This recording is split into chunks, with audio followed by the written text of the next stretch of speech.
A Deriva. Um microconto de S. Barreto. Não se faz um bom nadador dentro de um barco.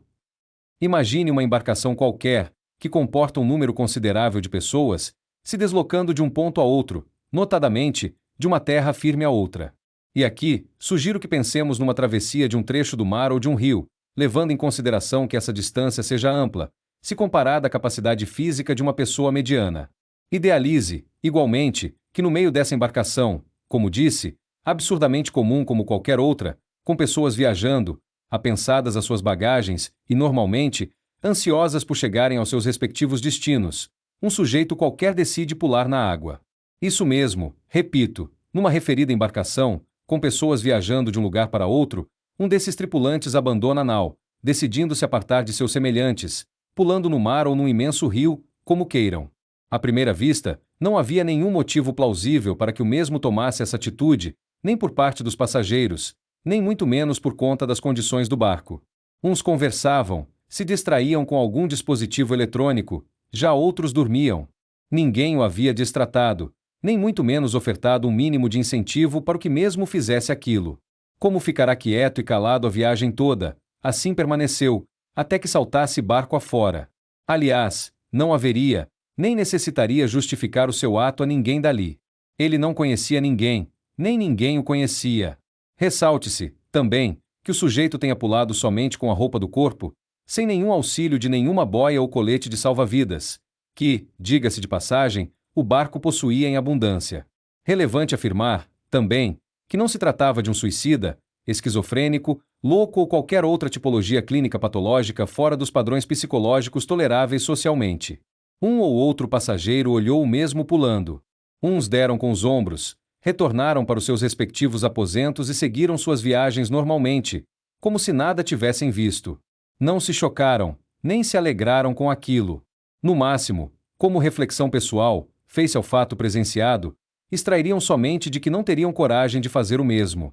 Outros, para desencargo de consciência, dever cívico e obrigação humanitária, trataram de informar ao capitão o inesperado ocorrido. Depois de tomar ciência do infortúnio, o capitão, em uma rápida conversa entre aqueles que haviam lhe informado o fato, decidiram que nada poderiam fazer, e que os mesmos seguiriam suas viagens, normalmente. Afinal, era uma embarcação movida a motor. Parar a mesma para tentar resgatá-lo ou até mesmo saber o porquê que ele tomou essa atitude, estava fora de cogitação. Para o capitão gastariam muito tempo, além de muito combustível. Para os passageiros, muitos iriam se atrasar nos seus compromissos.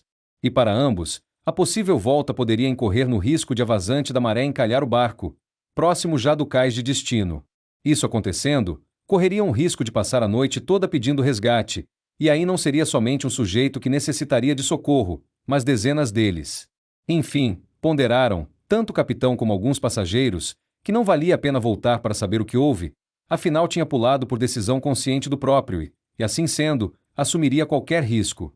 Se fosse uma criança ou um cego, aí sim suas atitudes poderiam até se dar de forma diferente.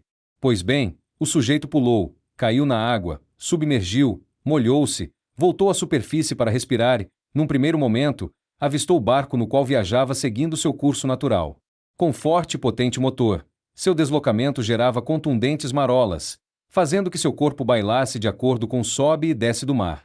O barco se distancia, e ele percebe que alguns passageiros vão para o fundo do navio para lhe observar somente, nada mais que isso.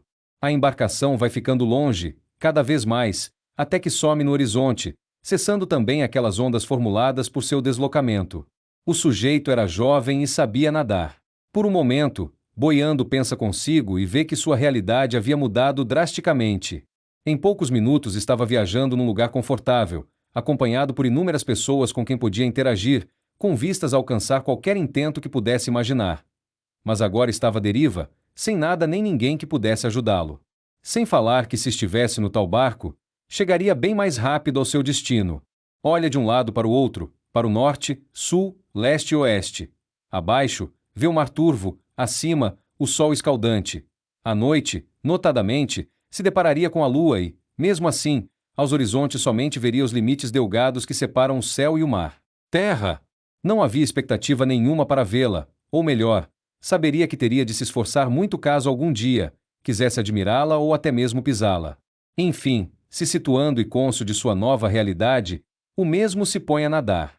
E segue nadando, nadando e nadando.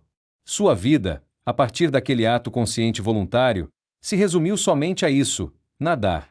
Afinal, o que mais poderia fazer naquela situação, se não nadar? No barco, certamente se prestaria a realizar milhares de outras coisas, não muito diferente daquilo que os outros, na sua mesma condição, também o fariam. Seu destino se apresentava coercitivamente, agora com um único norte. Ele sabia que tinha de nadar, pois caso parasse, consoante as leis da física, afundaria. Aquilo que parecia ser seu karma virou seu vício, sua única fonte de prazer, tornando sua vida resumida a uma única prática, qual seja, nadar. Enquanto experimentava o sabor amargo, mas prazeroso de sua saga individual, os outros tripulantes haviam chegado à terra firme, aparentemente em vantagem, por terem chegado primeiro. Mas ele, mesmo presumindo isso, não sente nenhum resquício de arrependimento, ainda assim mesmo atrasado, preferiria 1000 vezes nadar. Aliás, minto, havia arrependimento sim, de não ter se lançado mais cedo do barco ou até mesmo de ter se eximido de embarcar nele. Naquele momento já não mais pensava nos fins, mas sim nos meios. Chegar ao destino não mais lhe importava, mas sim o que teria de fazer para lograr esse intento. Na sua mente, levando em consideração, também, que logo chegaria a um destino qualquer e que logo em seguida, se poria buscar outro, e que esse outro, por sua vez, se daria através de seu nadar, ele assim continuava, somente a nadar e nadar. O fim era o seu meio, mas, mesmo assim, apesar de todo o seu esforço, não havia certeza se esse meio levaria a um determinado fim.